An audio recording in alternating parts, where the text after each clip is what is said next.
Hey guys, this is Glenn Beck. I'm going to record Glenn Beck here at my house.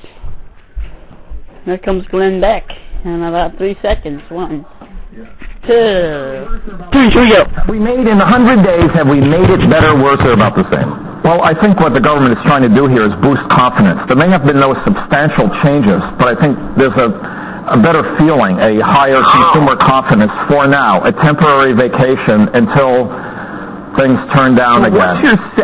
What you're saying is, you know Chernobyl? Yeah. Town of Chernobyl? Yes. Do you know that's one spooky place? There's like nobody around. It's a ghost town. Yeah. So they play like really happy music? It's kind of like that. Well, you know, it's funny. Warren Buffett has said this whole thing is a financial Pearl Harbor. I think he's got an analogy wrong. This is a financial Chernobyl. The half-life of this problem is going to go on and on and on and on. Exactly right. And these stress tests, it's not just one event. No, it's an unfolding, continuing debacle, deflation of housing prices that's driving the unemployment. Let me translate. What he's saying here, folks, it's an emergency. Just in case you didn't know.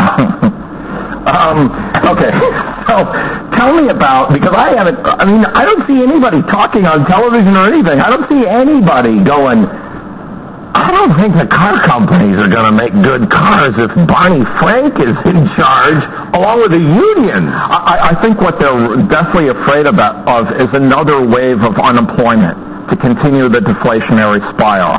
So they're not thinking, is this a good idea to keep GM alive? They're thinking, well, how do we prevent another tidal wave of unemployment? Okay. So,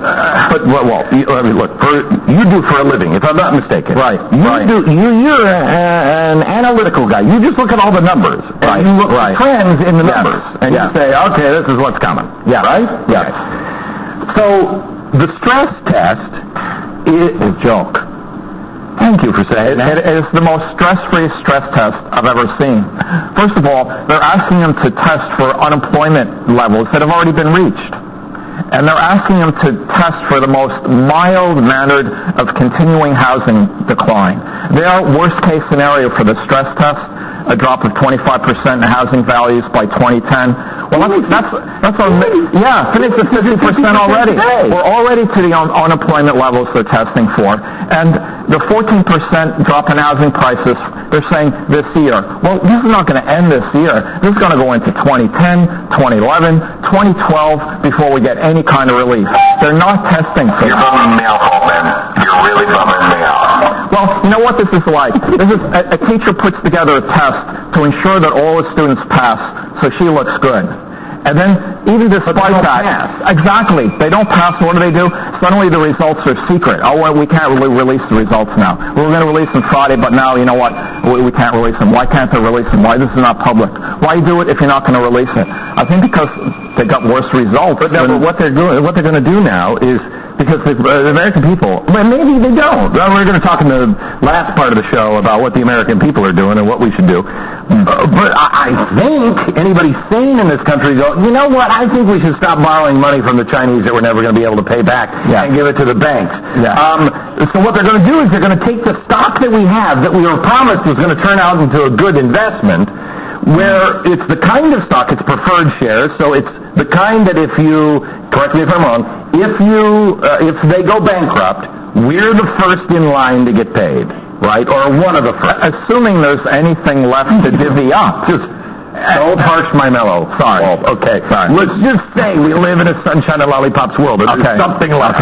Okay. What are you? It's like talking to the guy who wrote the road.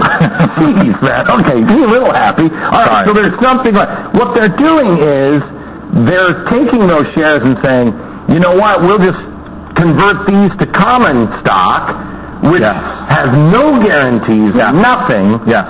And it gives us even more control. Not us, meaning you and me. Right. Barney Frank and Chris Dodd. Right. Gives them more control. Well, I don't know if even the government wants this. I just think they're reacting. They're struggling. They don't see, well, what can we do next? They're not even thinking ahead, I think, enough to have a conspiracy at work here. I think it's purely reactive. Do you remember when you were young and naive? Come on, really? Yeah, and government was good, and the skies were blue. You don't think that there's a progressive... That was Glenn Beck for a little bit there. Thanks for listening to Glenn Beck, the best show on earth, the best news show, the best show. You love Glenn Beck.